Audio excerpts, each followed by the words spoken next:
కడప జిల్లా ప్రొద్దుటూరులో తీవ్ర ఉధృత పరిస్థితి చోటు చేసుకుంది. మహానాడుకు ఒక్కరోజు ముందు టీడీపీలో వర్గపోరుగు బహిర్గతం అవడంతో ప్రాంతం ఒక్కసారిగా అట్టుడికిపోయింది.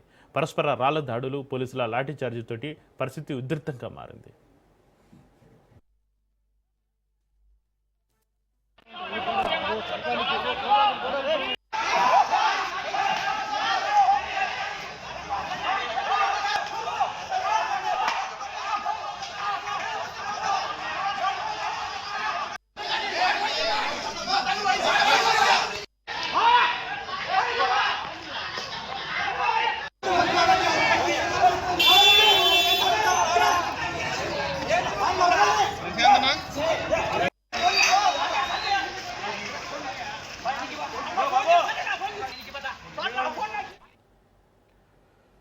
ప్రొద్దుటూరులో ఎమ్మెల్యే వరదరాజుల రెడ్డి కుమారుడు కొండారెడ్డి భాగస్వామిగా ఉన్న ఎస్ఎస్ షాపింగ్ మాల్ వద్ద ఈ ఘటన చోటు చేసుకుంది. ఇటీవల ఈ మాల్ను ప్రభుత్వ అనుమతులకు వ్యతిరేకంగా నిర్మించారంటూ టీడీపీ మాజీ ఇన్ఛార్జి ప్రవీణ్ ఫైర్ సేఫ్టీ అధికారులకు ఫిర్యాదు చేశారు.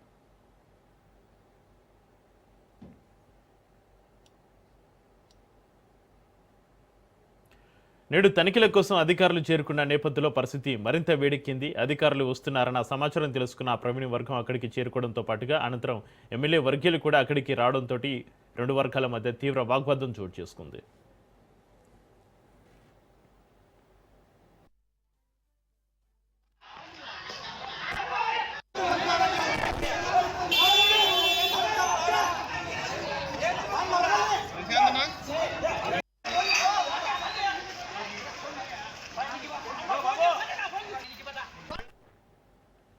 వివాదం క్రమంగా రాళ్ల దాడుల వరకు వెళ్లడంతో పరిస్థితిని అదుపులోకి తెచ్చేందుకు పోలీసులు లాఠీచార్జ్ చేశారు. దీంతో ప్రొద్దుటూరు ప్రాంతంలో ఉధృత వాతావరణం నెలకొంది.